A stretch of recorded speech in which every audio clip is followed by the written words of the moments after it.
बने और तुम लोग उनको गीत सुनाओ। कहते हैं महाराज, बाल कांड है रसिक रसीला, अजन्म विवाह राम के लीला। द्वितीय अयोध्या कांड प्रकाशा, अवधपुरी रघुपति वनवासा। अयोध्या कांड में भगवान वनवास में जाते हैं। पुण्य अरण्य किष्किंधा भाषाओं, इसमें बातचीत होती है। और फिर आता है पुण्य अरण्य किष्किंधा वासो,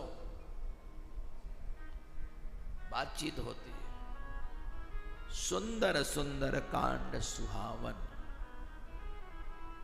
इसमें भक्ति का दुख दूर होता है। हनुमान जी कथा सुना करके भक्ति का दूर करते हैं। सीता स्वयं भक्ति है। आपके जीवन में कितनी भक्ति हो, लेकिन जब तक राम की कथा नहीं सुनोगे आपका दुख दूर नहीं होगा। सुंदर सुंदर कांड सुहावन, और लंका कांड में मारे रावण। लंका कांड में भगवान युद्ध करके रावण का वध करते हैं। उत्तर उत्तम परम अनूपा, अवधपुरी रघुपति भय भूपा। उत्तर कांड में भगवान अयोध्या आते हैं। और जब राम जी अयोध्या आते हैं तो आज सारा जनमानस ये सोच रहा है कि राम अब तुरंत राजा बन जाए, अब देर न किया जाए। सबकी आंखों में आंसू है। और आपको पता होना चाहिए कि अभी तक भरत जी राम जी के खड़ाहू रख करके राजपाट चला रहे हैं। ये खड़ाहू कौन सी थी? ये खड़ाहू कोई और नहीं थी, उनके पूर्वजों की थी। और उनके पूर्वज कौन थे? भगवान। भगवान के पूर्वज भी भगवान ही होंगे।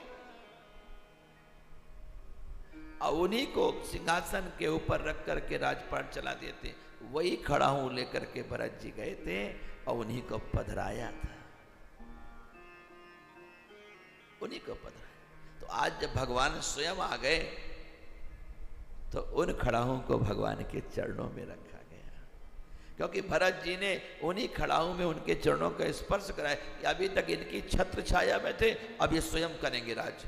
अर्थात अब हम छत्र छाया में नहीं, राम ही राज्य करेंगे, उनके खड़ाहू ही राज्य करेंगे। भरत ने राम को ही राजा बनाया खड़ाहू के रूप में। और फिर भगवान का अभिषेक हुआ। हम चाहते हैं हमारे ब्राह्मण देवता प्रथम तिलक वशिष्ठ